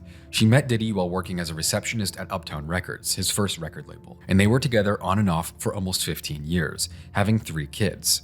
Diddy even adopted her first son, Quincy. Kim Kim herself was a successful actress, appearing in a number of roles as well as modeling on numerous magazine covers. She also helped start singer Janelle Monáe's career while running a lifestyle planning company in Atlanta, Georgia. However, Kim's life was cut short in 2018 when she died from a sudden case of pneumonia at the age of 47. Diddy was devastated. I mean, the mother of his children, a very important person in his life, unexpectedly gone. He tweeted out countless reflections, saying things like, "For the last 3 days, I've been trying to wake up from this nightmare, but I haven't. I don't know what I'm going to do without you. I miss you so much." And later, "We were more than best friends. We were more than soulmates. We were some other shit, and I still miss you so much." The tributes to Kim, the toll it took on him, it was clear Diddy cared. At least that was until the conspiracies came out. You see, the circumstances surrounding Kim Porter's death were confusing, to put it lightly. Kim was only 47 years old, living in a beautiful upscale neighborhood of Los Angeles with access to healthcare, medication, and anything else she might need. How did she end up dying of pneumonia at home in under 4 days? How did she not get to the hospital first? It's a valid question to ask. Young, healthy, rich people don't randomly die out of nowhere with no warning. Allegedly, according to a number of rumors and tabloids over the years, Kim Porter's death may not have been as simple as the official explanation makes it seem. There are a couple of reasons why Diddy might want Kim out of sight and out of mind. Most convincingly of all, there's a rumor that she was writing a book revealing Diddy's true character and the abusive nature of their longtime relationship in the year leading up to her death. Knowing what we know now about how Diddy treats women, it's not unbelievable that his relationship with Kim Porter was similar to the one with Cassie later on. There are still even deeper theories that many people online have used to point out a possibly even more sinister story behind the curtain. Kim Porter's autopsy was left inconclusive for over 2 months, not confirming pneumonia until some time later when a new coroner was assigned to the case. There's also a discussion around how pneumonia, the sickness that killed her, can infamously be induced with ricin, a chemical poison that can be extracted from castor beans. None of this is fully confirmed on the record, but there's still a lot of noise around Kim Porter's death because it's understandably difficult to identify what parts of Diddy's possible involvement might hold water or be completely false. Trying to learn more about her relationship with Diddy is only made more difficult since the publishing of a completely false fan fiction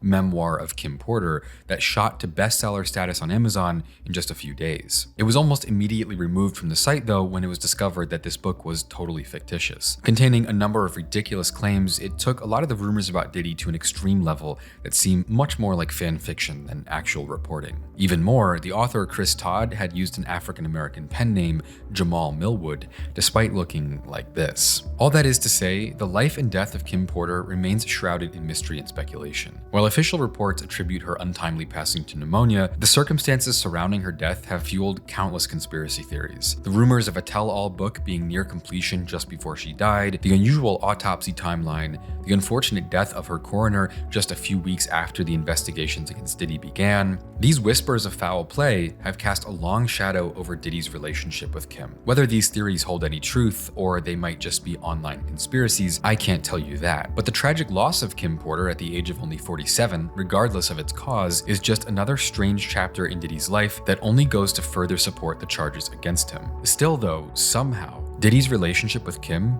is just the tip of the iceberg. Jennifer Lopez is another person Diddy was romantically linked to for some time, and she is still around to tell the story today. Not that she seems very much like she wants to at all. Ever since the accusations against Diddy came out, reporters, paparazzi, and the general public have been taking a close look at her to see what her response might be, especially since she was notably present on the night of the shooting that ruined bad boy artist Shine's life, landing him in prison for 10 years for a crime that multiple witnesses and experts said he didn't commit, while Diddy testified against him regardless. At one recent event, she abruptly left an autograph signing after being asked about the nature of her relationship with Diddy. Understandably, being asked to recall your relationship with an accused sexual predator isn't a pleasant situation to be forced into. She's previously described their time together as tempestuous and emotionally exhausting, with multiple sources citing that Diddy's cheating ended their relationship prematurely. However, her ex-husband has also claimed that she attended several controversial parties with Diddy while they were dating. Multiple times in recent months, Jennifer Lopez has done her absolute best to ignore and escape questioning about her connection to Diddy. But if you run away at the mention of his name, it sounds more and more like there's something you actively want to hide. But there was one woman brave enough to share exactly what she knew about Diddy. Suddenly, in November of 2023, Diddy's ex-girlfriend Cassie Ventura, an accomplished model and singer with multiple Billboard hits, filed a 35-page lawsuit against him with a list of horrifying accusations, confirming almost everything people had ever said about Diddy and more at the same time. The lawsuit started with an almost morbidly funny preliminary statement that goes like this. In 2022, Mr. Combs received the Lifetime Achievement Award at the BET Awards. During his acceptance speech, Mr. Combs stated, "I have to give a special shout out, thank you, to the people who were really there for me." He named a number of people before adding, "and also Cassie, for holding me down in the dark times." The truth, however, is that Cassie, Miss Cassandra Ventura, was instead held down by Mr. Combs. But then it gets serious. The contents of this lawsuit is disturbing, and the wording may be altered to avoid restrictions on the video. I'm not going to read it all, but it's important to hear some of it. Miss Ventura endured over a decade of Diddy's violent behavior and disturbed demands. For Miss Ventura, the dark times were those she spent trapped by Mr. Combs in a cycle of abuse, violence, and trafficking. Among other violent and unlawful acts, Mr. Combs assaulted Miss Ventura in her own home after she tried to leave him, often physically attacked her, resulting in bruises, bleeding, and more, blew up a man's car after he learned that he was romantically interested in Miss Ventura, forced Miss Ventura to engage with male sex workers while filming events, demanded that Miss Ventura carry a firearm in her purse just to make her uncomfortable, and introduced Miss Ventura to a lifestyle of excessive alcohol and substance abuse. Being over 35 pages long, the lawsuit is too much to read here, but there's some really disturbing stuff that sounds almost unbelievable to any reasonable person. In the process of describing how Diddy spent years gradually assuming complete control of Cassie's life and finances, there's a section about halfway through titled, "Mr. Combs Forces Miss Ventura into Sex Trafficking." Before I get started though, again, this stuff is terrible. It's not for sensitive ears. This section, while far too disturbing to be allowed in a YouTube video without them restricting it, details a pattern of alleged sexual abuse, coercion, and exploitation that Ventura claims she endured during her long relationship with Diddy. It depicts these events in graphic detail. Combs allegedly forced Ventura into sexual encounters with male sex workers, which he called freak-offs. These encounters reportedly involved drug use, took place in various hotels around the world, and occurred frequently. Ventura claims she was required to facilitate these encounters, including finding sex workers and performing with them. These encounters reportedly caused severe anxiety and physical illness for Ventura, as well as giving her severe reactions to the numerous drugs she was forced to intake. The lawsuit also mentions an incident where Combs allegedly dangled Ventura's friend over a hotel balcony. When this lawsuit was filed, it was like a bomb went off. Diddy has already been seen for years as a weird, strange figure in the music industry. But after this, he immediately went from being a creepy uncle to a straight-up monster doing the unthinkable. He couldn't lie or hide. And the rest of the lawsuit just gets worse and worse. The descriptions of what Diddy put Cassie through are graphic and disturbing, and I can't say them out loud on YouTube, let alone the fact that it feels disgusting to read the whole thing for yourself. It's 35 pages of terror. Diddy paid a $30 million settlement just one day after the lawsuit was filed. He put out a smug and repulsive statement saying that, "We have decided to resolve the matter amicably, wishing Cassie and her family all the best." Cassie got what she deserved, closure in the form of a ridiculous amount of money. But it didn't matter. The floodgates were open now, because Diddy's behavior quite clearly wasn't isolated. It most likely wasn't just one person. It seemed in all likelihood to be something he built his whole life around, a pathological obsession that he would go to any length to carry out. It had ruined Cassie's life, and it was about to be revealed in full. Over the next few months, many more lawsuits would be filed against Diddy. All of them accused Diddy of systematically having a lifestyle centered around doing horrible things to other people. One of the most disturbing lawsuits came from Rodney Lil Rod Jones, a Grammy-nominated producer who worked closely with Diddy for 14 months, producing 9 songs for his album Off the Grid. In a lawsuit he filed in February of 2024, he claimed to have evidence of the following: Meek Mill on Diddy's yacht consorting with underage individuals, Diddy giving laced drinks to underage individuals at his home, and Usher in Diddy's home consorting with underage individuals. There was also a long list of things Diddy did to abuse Rodney, throughout a long process of trying to convince him that he would make sure he would win Producer of the Year at the Grammys if he agreed to engage in homosexuality with him. In the lawsuit, it's written like this. Throughout his time living with Mr. Combs, Mr. Jones was the victim of constant unsolicited, unauthorized groping and touching of his body parts by Mr. Combs. These events took place in Los Angeles, New York, Florida, and the US Virgin Islands. In addition to the unsolicited and unauthorized touching, Mr. Jones was forced by Mr. Combs to work in Mr. Combs' bathroom as Mr. Combs walked around naked and showered in a clear glass enclosure. As a heterosexual Christian man, Mr. Jones was uncomfortable with Mr. Combs' advances and expressed his discomfort to Mr. Combs' chief of staff, who responded with, "You know, Sean will be Sean." The chief of staff also attempted to downplay Mr. Combs' groping of Mr. Jones as friendly horseplay, stating that those acts were his way of showing that he likes you. There was a lot more. The lawsuit is 73 pages long. It even includes photographic evidence of Cuba Gooding Jr. forcing himself on Rodney Jones, something that he has a long and public history of doing. The suit also includes graphic details about Christina Coram, Diddy's long-running chief of staff, describing her as equivalent to Ghislaine Maxwell, Jeffrey Epstein's former assistant who was convicted of sex trafficking and is now serving 20 years in prison.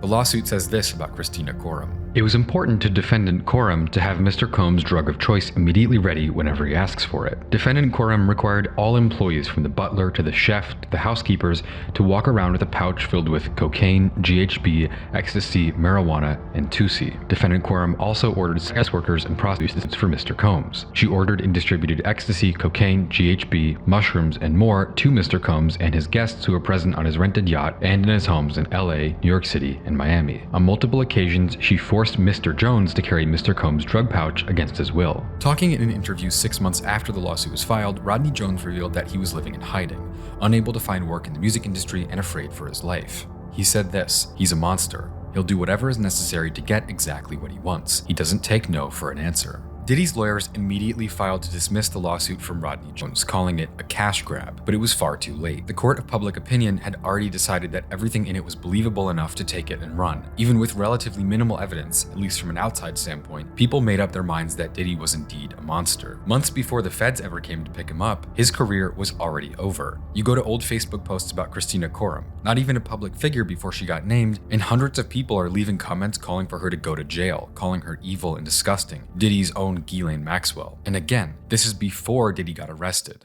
Not long after Lil Rod, Dawn Richard filed her own lawsuit. As a member of the girl group Danity Kane, the first girl group in history to have their first 2 albums debut at #1, and a former client of Diddy's Bad Boy Records, she knew Diddy very well. She wrote a number of things about her business and personal relationship with Diddy, starting with an affirmation that she herself witnessed Diddy's abuse against Cassie on many occasions. Dawn herself, though, was also a victim of Diddy's abuse.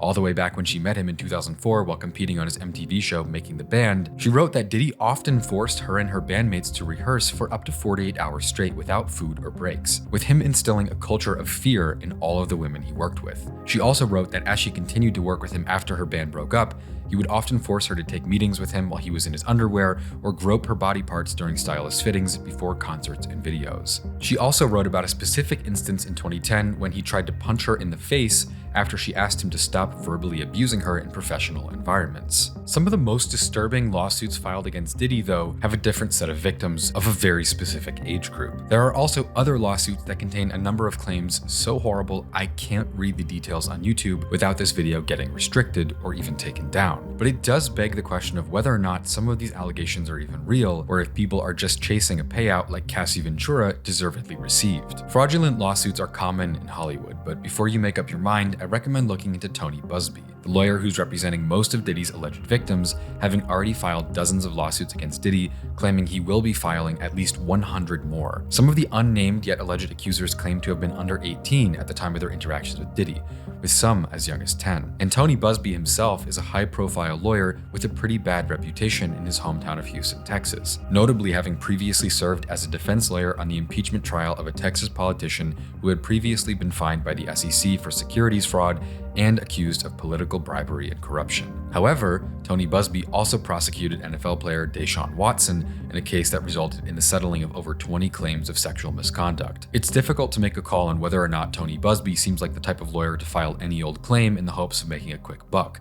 Over 120 lawsuits is a shocking amount, but no amount of evil is unbelievable when it comes to what we already know has been confirmed with pictures and video proof of Diddy's actions. Regardless though, it doesn't matter. No one watching this video has access to Diddy's personal messages, his archives, his texts, or any other inside information that could reveal the truth once and for all. But there is someone who does: the Department of Homeland Security. There were dozens of other lawsuits against Diddy that came out across 2024, and there are still more coming out regularly. The most important one of all, though, was the one that was titled The United States of America versus Sean Combs. The feds don't arrest you immediately. It took about 10 months from Cassie's lawsuit against Diddy until the day when they put him in cuffs in the lobby of a New York City hotel. The reason for this delay was simple: the feds never lose. On the website of the Pew Research Center, you can find statistics about federal criminal conviction rates. In 2022, fewer than 1% of federal criminal defendants were acquitted.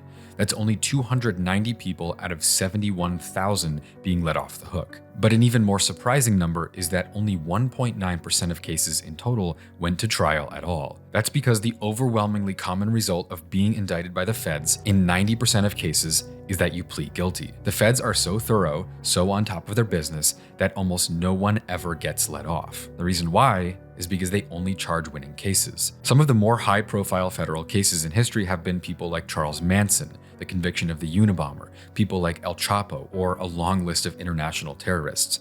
The United States government is not going to come after you unless they are very sure you did it. That's why 90% of people who get charged by them just plead guilty to avoid possibly even greater charges and punishment if they take it to trial. The federal government would not risk the hit to their reputation by even allowing the chance of falsely charging a high-profile celebrity. There is no way. It has not happened in the past. And the feds?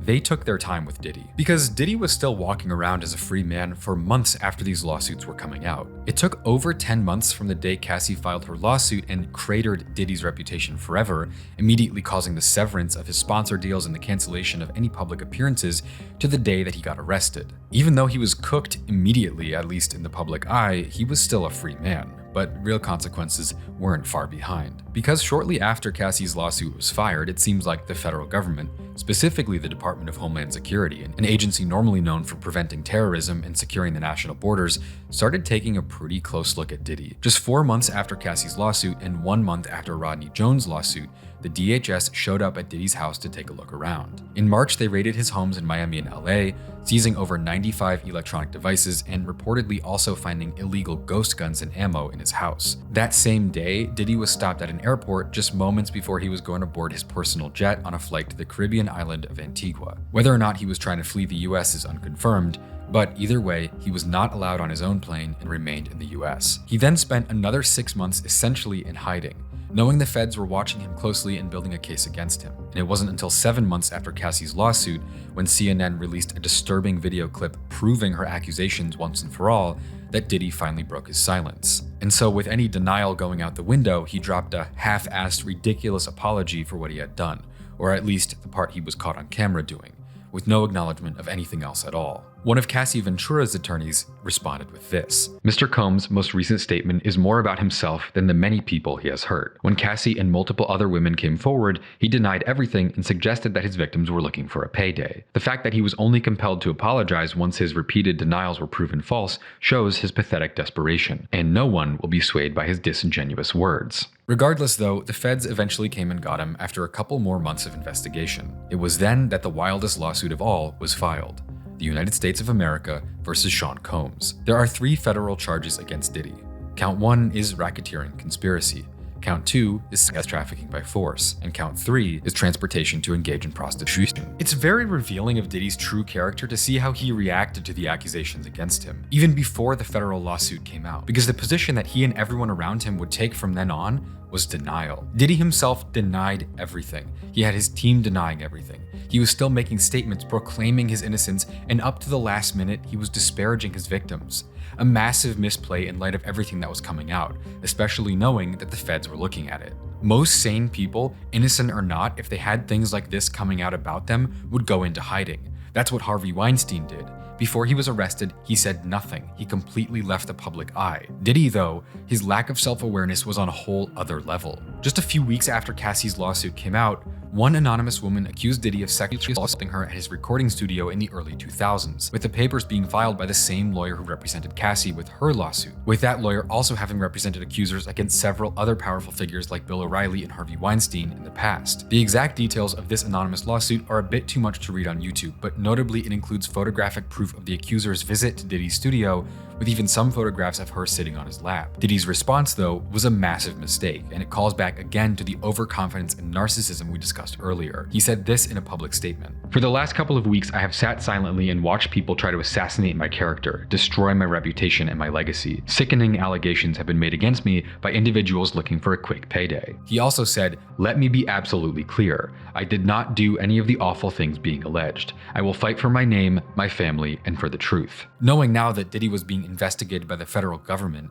and he was putting out statements of complete denial, trying to make other people look bad, knowing now that there was video proof about to be released of him abusing Cassie, the picture that this statement paints has guilty spelled out in red ink all over the paper. But there's one thing Diddy's team is right about, the fact that the case has become a media circus. That is, mostly on Diddy's side. With his kids and mother defending him despite the mountain of evidence, it's a terrible look. They're not alone though. Even Diddy's lawyer called the federal prosecutors racist and claimed that they were trying to bring down a successful black man with their charges. At the same time as he was making strange excuses for Diddy being in possession of massive amounts of baby oil, saying it was just how Diddy likes to shop at Costco, buying in bulk. It's almost like everyone involved on Diddy's side can't help themselves but to make outright ridiculous excuses that make no sense at all. I think it shouldn't be a surprise that Diddy's former legal team quit all the way back in June, realizing that the case mounting against them was a losing one that they wanted nothing to do with. And I think it should also be mentioned that Diddy's new lawyer was mentored earlier in his career by Harvey Weinstein's defense attorney. Not long ago, Diddy's lawyers filed a motion demanding that the names of his accusers be published to prevent fraudulent false accusations against him. And while maybe that makes sense hypothetically, in reality it turns out that there was a darker, evil side to that request as well. According to prosecutors from an article released just a day after he was arrested, he repeatedly contacted witnesses and victims in the months leading up to his arrest, even offering to pay a victim's rent if she would agree to publicly support him in return. Somehow, he still continued to be straight up evil even while facing jail for the rest of his life, his ego not letting him realize he should have gone into hiding and shut his mouth a long time ago. That particular victim had texted Diddy to tell him that Cassie's lawsuit was shockingly similar to her own experience with him, only to have him try to bribe her with money on a call that was recorded and is in the possession of prosecutors. From Rolling Stone, Combs' alleged witness tampering was a focal point of Southern District of New York prosecutors' argument that he should remain in federal custody as the high-profile case heads to trial. The former billionaire's long history of obstruction and violence demonstrates that the defendant simply cannot overcome the presumption that no condition or combination of conditions can ensure the safety of the community. His influence makes it difficult to ensure that witnesses can share their experiences and trust that the government can keep them safe, said attorney Emily Johnson, one of the prosecutors. In the months leading up to Combs' indictment, prosecutors claimed that Combs and his co-conspirators had constant contact with witnesses over several different methods, sometimes after the witnesses received subpoenas to testify in front of a grand jury. After the feds picked him up and brought him to jail in September, Diddy asked for bail 3 times, offering up a $50 million bond payment, yet he was denied each time by the judges on the case, with concerns of him being a flight risk and the past precedent of witness intimidation. He currently still sits in a cell at the Metropolitan Detention Center, a notoriously horrific facility. Other former inmates of note include R. Kelly, his cellmate Sam Bankman-Fried, and even Ghislaine Maxwell, a key figure in Jeffrey Epstein's criminal enterprise, among many others. And that's where Diddy's story basically ends. Once a billionaire businessman, an executive and producer known around the world, one of the biggest figures in Hollywood, running one of the biggest 90s and 2000s hip-hop labels ever, helping create some of the largest artists of the time, and being one of the most influential people in entertainment, he now faces 3 counts that, if convicted for all of them, will result in a sentence of at least 15 years, with the possibility for life in prison. And there are still more accusations and evidence coming out on a regular basis.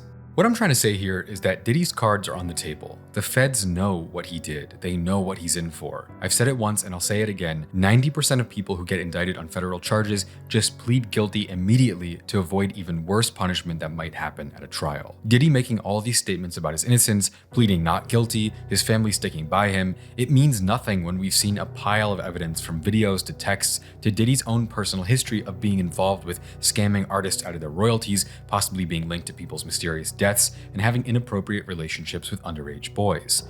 Denying anything that Homeland Security accuses you of doing when the entire world has seen the evidence against you is only further proof that while Diddy might have been a savvy businessman or a clever entertainer, he's ultimately stupid. But that's just Diddy's story. And it might be a dramatic story for sure. Diddy goes from being a kid in Harlem, growing up without a dad, to a key player in the 90s hip-hop and R&B scenes, to a household name with more endorsements, connections, and money than one person could ever know what to do with, to even becoming the third figure in hip-hop history to ever be a billionaire. For many people, Diddy was known as a guy who opened schools, founded charities, and represented success against all odds.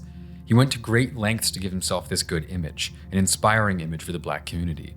But even that was a facade, as all he ever did behind closed doors was exploit and abuse other black people. Ultimately, his persona was a mask so full of holes that it's difficult to believe a human could even do what he did. Looking deep into the allegations against him, looking at his history, even looking at his music career where he did nothing but exploit others as much as he possibly could for over 30 years, the life and actions of Diddy alone are enough to make a horror movie out of. But still, somehow, the mystery isn't over. Even though he's behind bars, the book isn't closed yet, because the big hole in the plot is Diddy's network. It's very telling that when the law started to shine their light on Diddy, the silence that followed was deafening. The lack of response from his peers, his friends, it says 1,000 words. Because the one thing Diddy always was popular. He was friends with Oprah and Ellen. He was always on the late night shows. He was referenced in pop songs. He was in many photos with different politicians over the years, not to mention his longtime friendships with people like LeBron, Jay-Z, and countless other A-listers. When Diddy gets arrested and a life of abuse and crime is revealed, it throws every public relationship he ever had into question. And with no one coming to his defense, and dozens if not hundreds of other figures who have been known to associate with him going totally silent, it seems to point to something much, much bigger than one guy acting alone. And when you combine that long list of friends with the ever-increasing disturbing level of stories that just keep coming out about what happened behind the scenes at Diddy's parties, the implication gets pretty serious.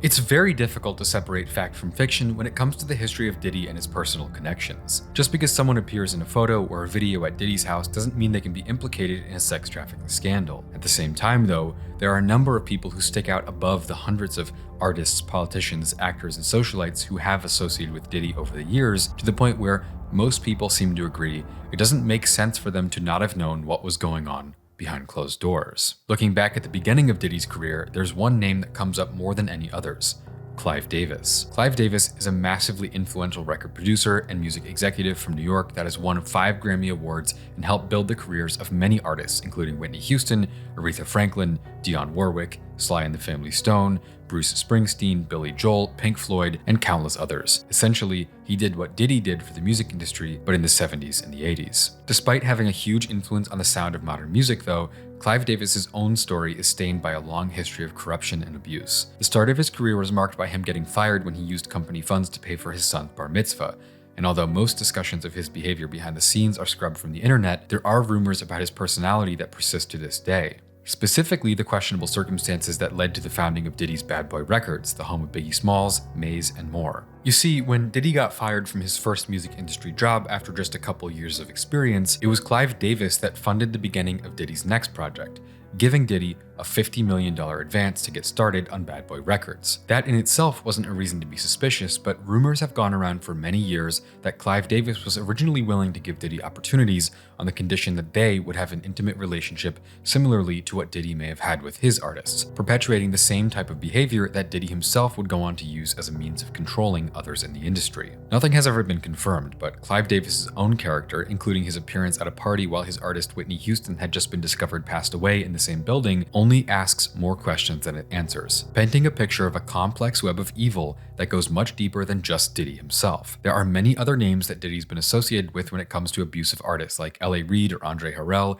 some of his early industry mentors, but it's probably hard to prove, and I doubt more information is coming out anytime soon, with many of these figures being elderly or passed away long ago. All of that is to say, Diddy certainly wasn't the first or the last person to exploit artists in one way or another. But of course, it doesn't stop there. The point of looking at Diddy's connections is to identify that while not everyone Diddy knows was necessarily engaging in the terrible things he was doing, it's difficult to imagine that these people don't know what Diddy was up to. And it seems far more likely that they were just conveniently looking the other way, at the very least. Although, many of the people around Diddy look at least a little suspicious of taking part in his evil ways. Meek Mill started vehemently denying that he had anything to do with Diddy at all after countless video clips of him and Diddy's strangely intimate interactions were publicized, painting a picture of a close relationship behind the scenes. Similarly, the Kardashian family were once close friends and supporters of Diddy, with a then 20-year-old Justin Bieber, where many of the attendees were completely naked. And that's just one example of the Kardashian family talking about Diddy the same way you would talk about having a favorite coworker. So who was with you this weekend? A bunch of my friends. Diddy, Quincy, Justin Bieber, So far, French so good. Montana. Well, this party, I think half the people there were butt naked. Another strange connection is Diddy's relationship with Oprah Winfrey, the billionaire TV host known for her inspiring success story and empathetic personality. She not only attended many of Diddy's infamous parties, but was also known for a close relationship with Harvey Weinstein. There's an absurdity to the self-congratulatory short films where Diddy is standing with Jay-Z in the mirror talking about black excellence while they drink champagne, and meanwhile, Diddy is running a sex trafficking empire behind the scenes, and somehow no one has any idea he's a monster? With Diddy abusing so many people for so long, it's all but certain that there are many, many people in powerful places who knew exactly what he was really about and just said nothing. Right now, though, we don't know exactly who knows what or to what degree anyone was involved, at least not for sure, but the photographic evidence is damning, to say the least. With Diddy's trial beginning in May, it's almost certain that a lot more will be revealed over time, because Diddy wasn't a shadowy character that stayed out of the spotlight as much as possible. He was in the spotlight for so long that there were almost less people who didn't associate with him than there were people who stood by his side. But Diddy, who once stood at the top of the mountain, the king of the entertainment industry, controlling and influencing so many people with his face and brands all over the world, is now alone. Not just alone in his cell, but also alone in Hollywood. He's been abandoned by his former friends, with all of them scattering as quietly as they can to get away from his name. The list of celebrities coming out in support of Diddy is literally empty. It's 0 people. Not one person who he was previously seen with countless times has said a single word to defend him. Because the fact is that a lot of the entertainment industry, these people's careers are make or break based on public opinion. All of these people, if not perceived as relatable or people you could aspire to be, they stand to lose a lot of money. With their careers being based entirely on how much attention they get, there's a lot of incentive for them to look good. But is there any incentive for them to be good? Not really.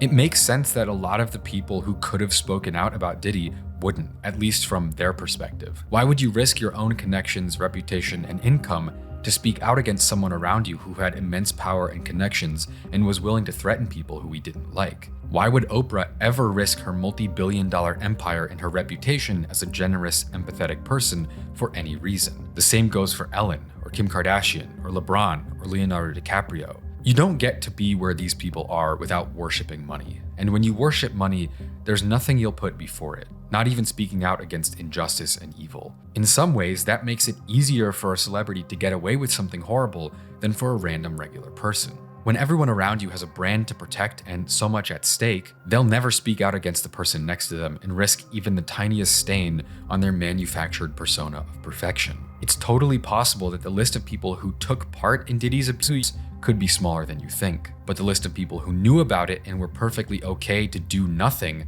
is probably a mile long. But in that way, does the difference between those two things even matter?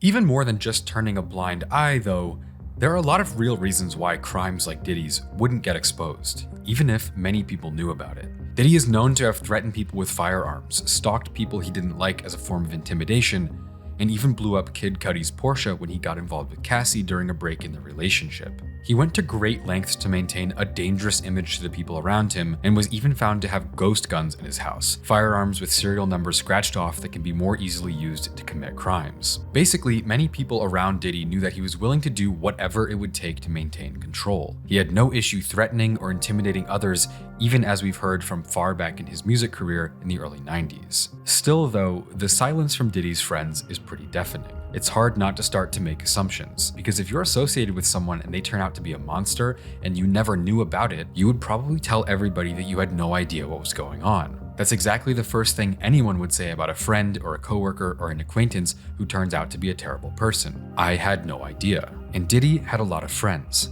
but suddenly they're all silent. There's this kind of well-known theory in the aliens community called the dark forest hypothesis. In the dark forest hypothesis, it says that we aren't alone in the universe, but that there are many alien civilizations around us everywhere. It's just that they stay completely silent because they're advanced enough to realize there are many other civilizations who could destroy them instantly. This is obviously hypothetical, but I think it applies to the world of celebrity that Diddy thrived in. If he was the only one involved in the racketeering, the abuse, the trafficking, he would have people selling him up the river immediately. Celebrities love attention. It's their currency. The only reason why that wouldn't be happening is if someone, or maybe everyone, was afraid of what could be said about them if they opened their mouths. Looking at it that way, it makes a lot of sense that almost none of Diddy's peers have said anything about him at all. Tabloids are all over Diddy right now. You never know how real a source might be when it comes to random blogs or magazines, but when it comes to their commentary today, it kind of makes sense. One website wrote this: Diddy is still in total denial, and he actually expected all of his high-profile friends to stand up for him, especially his exes like Cameron Diaz and J-Lo. The source continued, he can't wrap his head around the fact that everyone's dropped him. They said there's a legitimate fear among a huge swath of people in Hollywood that he could seriously embarrass them if he decided to talk about what they shared with him back in the day. There are rumors that he's kept meticulous records and even video recordings of all the crazy stuff that went on his parties over the years, and it's only adding to everyone's panic. The word is, he's got enough dirt to hang half of Hollywood. Of course, these sources could be totally made up, but if it weren't, wouldn't these celebrities, always so quick to speak out and get some attention, always wanting to make themselves look like heroes or get their name in the news, these people who thrive off of engagement, why are they quiet now? Why would they pass up an opportunity to make themselves look good or to speak out on an important topic? The only logical answer is because what it reflects back on them is either too difficult to talk about, maybe in the case of Justin Bieber or Usher, or because it says something about them as people too. Earlier in the video, I mentioned Diddy's ambition. I think it's clear for a lot of people who reach the point he did, that can be a double-edged sword. With ambition, you can go far. From the bottom of the ladder, growing up without two parents, in poverty, no opportunities around you, then becoming a billionaire, there's so much that could be done with that power and influence. The unfortunate truth is though, for most people, not just Diddy, the kind of person who gets to that point of wealth, they don't have anything in their heart that stops them from going too far. Hypothetically, a fast car is useful. If you want to get home to visit a sick family member, going home faster allows you to get home sooner. But if you go too fast and don't pay attention, you might just end up running over 3 old ladies along the way. And so looking at it like that, Diddy's so-called ambition, his empire, it ultimately just became a cover-up for his narcissistic, abusive, psychopathic personality. He wants to be the best, he wants to be a billionaire, he wants to have whatever he wants. But what did he do with all of that energy? He did nothing but build a facade to cover up his pathological need to take advantage of people. I'll quote Cassie's lawyer's response to his apology video. They said, Combs' most recent statement is more about himself than the people he hurt. The fact that he was only compelled to apologize once his repeated denials were proven false shows his pathetic desperation. And no one will be swayed by his disingenuous words. And that's just Diddy. Looking at the countless people around him who seemed like they were oblivious to his actions at the time, you're left with a chilling realization. There's almost no way Diddy was completely alone. From the Kardashians to Oprah, from Beyonce and Jay-Z to Meek Mill and Ellen DeGeneres, it's not just about one man's crimes.